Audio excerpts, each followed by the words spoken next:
Jacques Morels for Outside the Booth on DJBoothTV, special edition, California.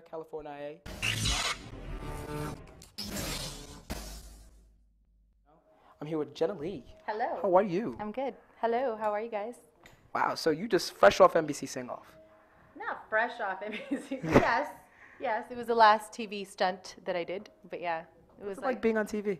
It's fun. It's fun. I mean, you know, the Sing-Off was different because it was a competition show. And a competition show, you know, compared to like any sort of regular TV that you're like, you know, you're an actual like talent on is completely different because, you know, you're not treated like you normally would be as a talent because you're like, you got to work. You have to work. Our rehearsals were crazy. You know, we worked pretty much like 12 to 14-hour days. We were in rehearsal. We woke up singing. We had like no time.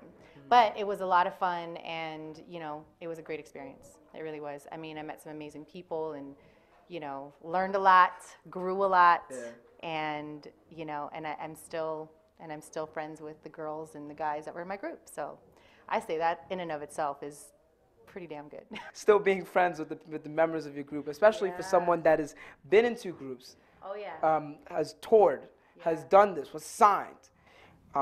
What's it like? You know, it's hard. It's hard being in a group because you have a lot of other, you know what that saying is? There's like 7 cooks in the kitchen. It's like that. And it's hard because everybody has their ideas and everybody wants to, you know, have their ideas heard.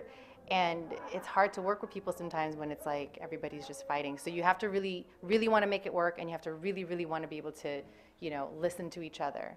And that's what the Sing-Off was for us, is because, you know, we all came in as individual artists. And every person in my group was an artist, you know, accomplished. So everybody had their ideas. So we all had to like literally take a step back and learn to be a part of a group as opposed to being like the leader of a group. And that, I think, was a great lesson, you know. And I wished I had learned some of the lessons I learned in that situation and my other group situations. But, you know, you win some, you lose some, you know. It's all experience. It's the way life is. It's the way life is. I think it's crazy, like, before we tell you said, like, this NBC song kind of fell out of the sky. It did. Yeah. And how was it, like, you brought hood rock to for anybody that doesn't know, hood rock is what she calls her music. Yes. Can we talk about that? Why do you call it hood rock? I call it hood rock because it started off as a joke to describe like the music that I'm doing now, because it's a fusion of all the things I love. It's a fusion of hip hop, rock, R&B, but it's all under a pop umbrella. And one day I was just like, yeah, this is hood rock. And then it just kind of stuck. And now when I play my music to people and I say it, they're like, yeah, this is totally hood rock. And, you know, it started off as something fun, and now it's like, for me, the best way for me to describe what I do. So tell me about the idea between your first mixtape, Sex, Love, Lock and Load. Yes. What I wanted to do on the first mixtape is to kind of introduce people to the music that I'm doing, the hood rock sensibility. And what I did is I took, you know, famous hip hop beats, famous like rock songs, and I mashed them together, and I wrote completely different songs on top of them. So that was kind of like the idea of it. So to kind of introduce like what my real music is going to be. So that was a lot of fun. It was a lot of fun just like listening to, you know, all my old favorite rock songs and pulling like, you know, the newer hip hop beats that were hot at the time. And then trying to get creative and trying to see how I can make it more of a pop song. And so that's what the mixtape was all about. So it was a lot of fun. That's one. I think you're hitting the nail on the head. And this is what you've gathered from all your experience, all your previous experience. Yeah. Now, what's the difference now, though? Like, what allows you to really create music freely as compared to before? I think now I'm just really enjoying the process, like what we were talking about earlier. I just, you know, I'm at this point where I have all of this and I've done all of this, and now I just want to do what I want to do, and I just want to enjoy what I'm doing and not have to think about like, oh my God, is this going to rock or is this going to pop, or no, I can't do that. I'm like, you know what, if I like it, I'm going to just do it.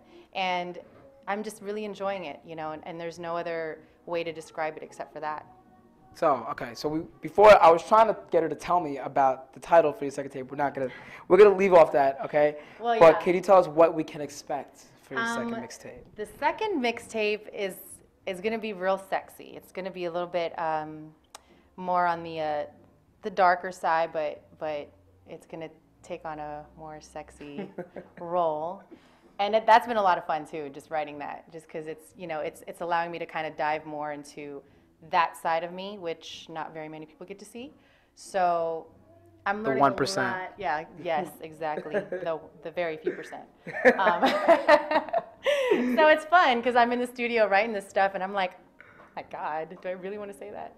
So actually, Shane Ela, who you're going to be interviewing later, is one of the producers on that with me, and he and I have been having a lot of fun just like writing it, because, you know, like he'll talk about like certain things like from a guy's perspective, which I'm like, a girl would never say that, and you know, so it's a lot of fun with the banter that we have sometimes when we write that kind of stuff. So it's been a lot of interesting sessions. Right. So can you tell whether people from DJ Booth can really check you out?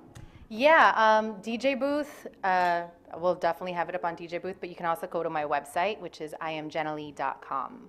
And then my Twitter, twitter.com/Jenilee Reyes. And yeah, those are probably the main ones. All right, wonderful. Yeah. Jacques Morels, outside the booth. Thank See you. you shake hands over here. Jenilee Reyes. Make sure you look out for mixtape number 2, which is currently untitled. I mean, but I know the name, but you guys don't have it. You'll figure it out. Can you tell people that? Yeah. Outside the booth, LA, special edition. I will see you guys in a little bit.